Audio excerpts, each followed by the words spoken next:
Hello, everyone. Welcome to Saints Unscripted. We've got a special guest with us today that goes by the name of Mariah. Mariah, tell us a little bit about yourself. Where are you from? What are you doing with your life? What's going on with you? So I'm from a small town of Indiana. Cool. I'm a convert to the church. I'm the only member of my whole family. I am a wireless specialist that has a contract with Walmart making sales for cell phones. I'm really interested, I guess, if you will, in the gospel, and I love studying it, and I like to be drawing close to Heavenly Father.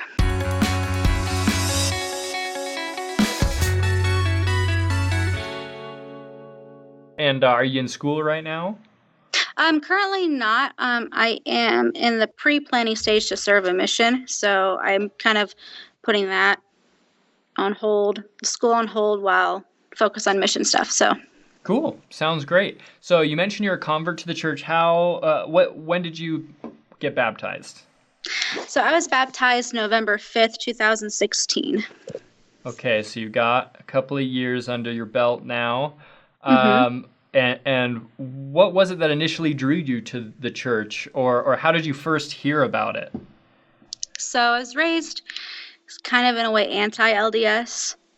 Okay. And then I developed my own deep hatred for it as I got older. Wow. All right. Yeah, ironic, isn't it? Yeah. And so, But why? Why did you, if I can ask, did you attend a specific church before? So I was raised Baptist, Okay. and then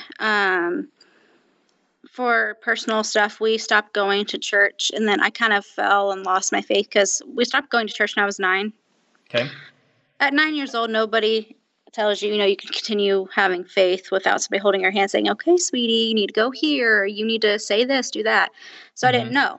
So I kind of lost my faith and then became atheist for a while, although I kind of kept that to myself. I used to make fun of Christians. I used to call people who went to church freaks. I did all of it. You said you started developing this hatred for Latter-day Saints. Was that just for Latter-day Saints? Like, did we have this special place in your heart? Or was it just towards, like, religious people of all faiths? Or what was the deal with that? So I didn't like Christians in general, but there was using your words, special place in my heart for an extreme hatred to Latter-day Saints. And then Jehovah's Witnesses were like right there. It was Latter-day Saints and Jehovah's Witnesses that we're going to really hate, Because Because growing up, and everybody's heard this, but it's true, I was, kind of raised with the mentality of Latter-day Saints and Jehovah's Witnesses are cults. Don't get sucked in, don't get brainwashed by the cults, because then you're just going to be weird and you're going to just sell your soul off to Satan and you're going to be, doomed to go to hell, all of the stuff. Yeah. The classic arguments, yes. Right, the classic ones. Mm-hmm. So I developed that. And I had this genius plan in my head about like what I would say if the missionaries came knocking at the door. It was funny. Looking back now, that wouldn't have worked. That's funny, but yeah. Cool. So all right, back to the story. You're developing this hatred, and obviously that doesn't exist anymore, I hope. No. So what changed? So I found out that a girl I went to school with this is when we use the term Mormon, and so I'll use that. Found out she was Mormon. I'm like, okay, she's a friend of mine. I hate Mormons, but I don't want to offend her to her face. Right. I want to be respectful to her face. So we'll learn about what the Latter-day Saints believe, Very considerate. Right. So going to when I was a kid, I've always been like a kind of a deep thinker. Like my pap and I would talk about World War III and the world ending when I was 7. Okay. Like I'm a very deep thinker. I'm always one that's going to be like, well, why? Mm-hmm. How? Well, what's the purpose for that? I mean, why do you do this? Like, I don't like surface level. And so as a kid, I would sit there and I'd say things like, mind you, this is before I knew anything that Latter-day Saints believed. I'd be like, and this is when I was 5, I'd be like, what? I think God has a wife. Because you need a mom and dad to make a kid. And if I'm his kid, I need a mother that's up there with God, you know? And I think maybe we knew each other. I mean, we had to. I mean, he says God knows you. So maybe I lived with him before I came here. I don't know. But somehow I transported and teleported down here, and I'm going to go to him one day. That's my 5-year-old mind, you know? Right. Obviously, as I learn, it's a little bit more matured up in the process, if you will. But as a kid, that's how I thought. And so when I studied the church and I realized and started studying the plan of salvation, Mm-hmm. and it talked about that kind of stuff, freaked me out there. It's like, well, okay, we're not getting sucked in and brainwashed today. Not today, sir. That's what I said when I was studying the church. And then... what were you studying, or how did you go about it? So one mistake that I wish I would not have done is don't go to YouTube. Don't go to YouTube.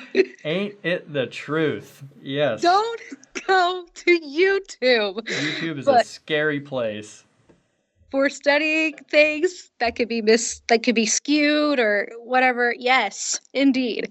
Except our channel, right? Yeah, you're I'd say it's unscripted. It's great. You know, there are a few other good ones out there. Yeah, go to the good ones. Just stay away from the sketchy ones. So I kind of went to the good old Google and was like, what do Latter-day Saints believe? And then just started scrolling and said LDS.org, Mormon.org, you know, all of the things, just all of the things. I've always loved studying like religions and philosophies and spiritualities, ideologies, because I like to learn these things because I think it's beautiful, whether it's Christianity or Buddhism or whatever. I think it's beautiful to find something to believe in because we as humans, you need that. And, you know, I respect people's free will of choosing not to be Christian. Now, just be respectful about it. So I kind of like to learn about what makes people tick, what do you believe in, what drives you to have good morals, what drives you to continue on each day. Because without that belief system, there's nothing to continue yourself on and out throughout the day. So when I study religions, I try to go to credible sources because anybody who's had bad experiences can say, oh, well, Buddhism sucks, or, you know, the Mormonism church is awful, blah, blah, blah, blah. Or, you know, people can go on and on about how awful it was based upon their bad experiences. Yeah. And they could twist information around or, you know, say false things, and then everybody who has bad experiences too can go, oh, yeah, that's true. So I try to remove myself from unreliable sources, and I try to stick to like LDS.org and Mormon.org, you know, credible, you know, websites to be able to learn so I can get like the real information, because I don't want to learn and go to the church and just be like, yeah, so when do we get to do this? Oh, where did you hear that? That's not a thing. Or, so where does this come into play? That's not a thing either. Mm-hmm. I wanted to be able to go in knowing how it works, what they, you know, believe, et cetera, et cetera. Because like I said, I don't want to offend my friend to her face, you know. This is at the time. Do it behind her back. Right, but, you know, I don't want to go out to hurt her. Because that's another reason why I used to learn about the, you know, different religions and ideologies. That way, if I said something, it wouldn't upset the person that I was talking to. Yeah. Because I've been through a lot in life, and so I know what it's like to be hurt and not have people care. So like I try to be at least that one person that's going to care and is going to try not to hurt your feelings. So then I started doing all my studying, and somebody's like, well, have you read the Book of Mormon? I said, no, I hate that book. And then my friend posed the very, you know, valid question of how can you hate a book you've never read or even cared to read? It's like, okay, that's fair. They said, so Mrs., I like to study religions and I like to study philosophies. Won't even begin to even learn or be open to even read a little bit from the Book of Mormon. How can you fully study the church if you don't even read the Book of Mormon, which is something we use? It's like, okay, fine. So in my head, I said, I'm going to read this stupid Book of Mormon that everybody says they feel the Spirit with and prove there's nothing to it. Right on. How'd it go? Hello, my name is Mariah. I'm a member of the Church of Jesus Christ of Latter-day Saints. Oh, yeah. Right? I read that, and and this is before I knew that it was the Spirit. I was reading it at the time. I was like, wow, I feel like somebody's hugging me. I feel really good. Wait, no, no, no, no, no, no, no. We're not getting sucked into this. No, we're not. But then I would just find myself wanting more and more to the point where I would read chapters a day. And I didn't want to stop. And I don't personally like to read. I'd rather just like listen or watch a video, which is great for like Saints Unscripted, or what I knew it as when I was like learning about the church was Three Mormons. Is I could like watch and hear people talking about like gospel doctrine, or the beliefs or maybe misconceptions people have, stuff like that. I like to visually and through like audio hear that. Yeah. But I was reading that and got to a point where that's all I wanted to do. And I got in trouble at school for having the Book of Mormon, but that's okay. Because I was still in school. I started studying religions when I was 14, which, fun fact, found out Joseph Smith's a distant cousin for me. So it's actually ironic. There you go. Right. So studying, and I've gone to church by myself since I was 14. I still do. And I would study the religion and the church, and I got to a point where it was everywhere. How old were you when you started reading the Book of Mormon? 15, 16. I'm 21 now. Okay, cool. I look like I'm 12. That's okay. If I shave, so do I. I feel you. We have baby faces. It's okay. Yep. For the win. You're scrolling through your Facebook feed. Stuff about the church is showing up. It's everywhere. Mm-hmm. What happens next? So, Indiana we just recently got a temple. Oh, it's so nice. And my friend was like, hey, there's a temple open house. You don't have to be a member to go inside for that. Do you want to go with me? It's like, let me see if I can get off work. And I did. And so I went. And we were in the baptistry, and in the Indianapolis, Indiana temple, in the baptistry, on the wall, you have like a little stone mural that's been carved and engraven in, and it's got John the Baptist baptizing Jesus in it. And so when I was at the open house, I saw that, and in my head, my own voice screamed, the church is true. And I'm thinking, no, no, no, it's not. We're not ready for this. No, it's not. It's a cult. Right. Don't drink that Kool-Aid. Right. Don't drink the Kool-Aid. Never drink the Kool-Aid. Like Kool-Aid, I mean. And I'm sitting there, and I'm not one that's going to cry. I don't cry for religious things, I'm not like that. I'm in the temple, I'm bawling my eyes out like a baby. I was told they couldn't get a toy they wanted. Like, I was sobbing. I was a mess.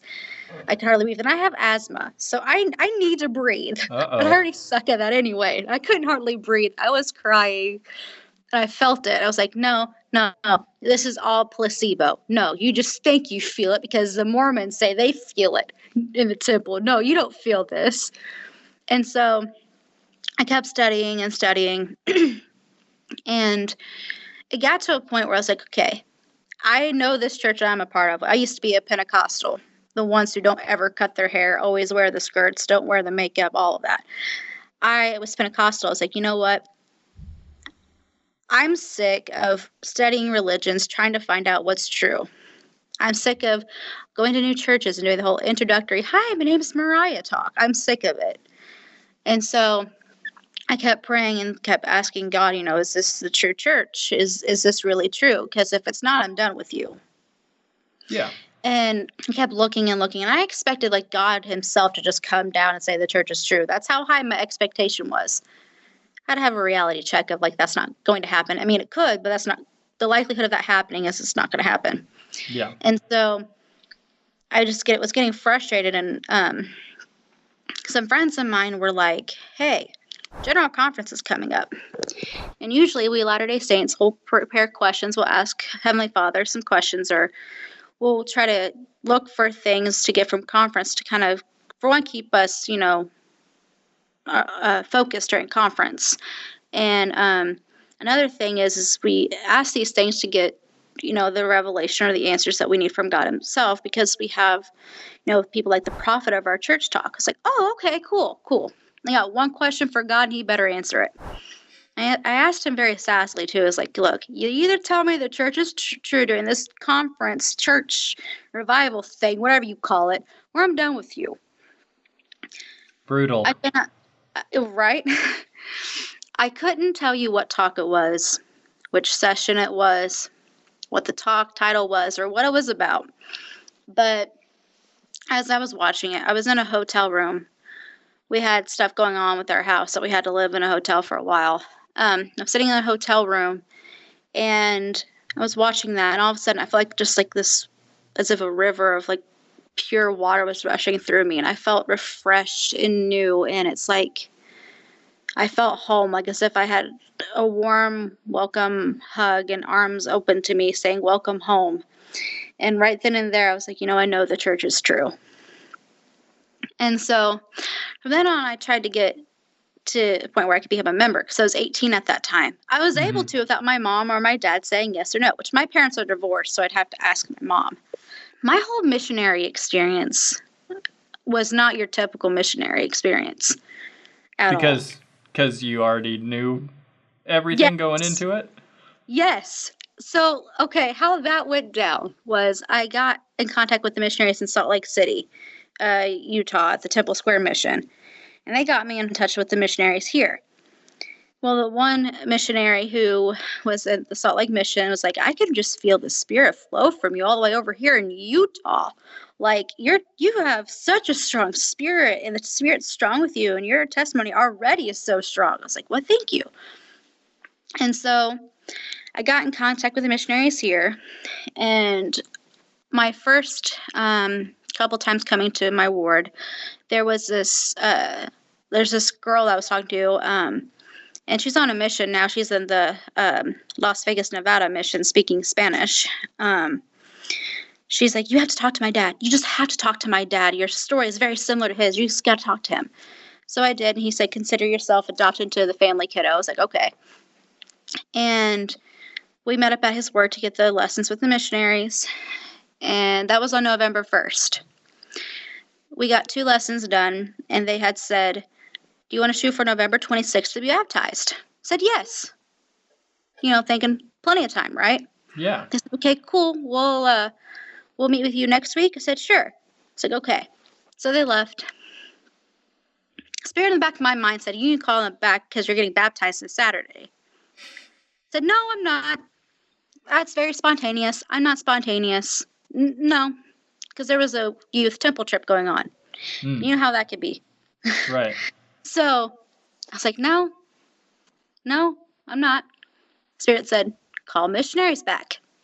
Getting baptized this Saturday. It's like, fine, we'll try this. It's not going to work out, but we're going to try this. And so I called them back. I said, hey, this is an emergency. I need you to come back here. They said, really? I said, yes. I said, okay. They came and they were in their P-Day clothes, and I felt so bad. They were probably on P-Day. I don't know if it was P-Day or not, but they had like P-Day clothes on. I think they were just, chilling at their house, getting ready for bed, and just normal clothes. But they were in normal clothes, which was probably weird for you. It's like seeing a dog walk on its hind legs. Right. It was weird. It's like, whoa, they look like they're normal people now. Wow. They don't look like businessmen. This is cool. I said, we're finishing my lessons tonight because I'm getting baptized this Saturday. And they had deer in the headlights look of like, what? This never happens. Did we just hear her correctly? And their faces were like,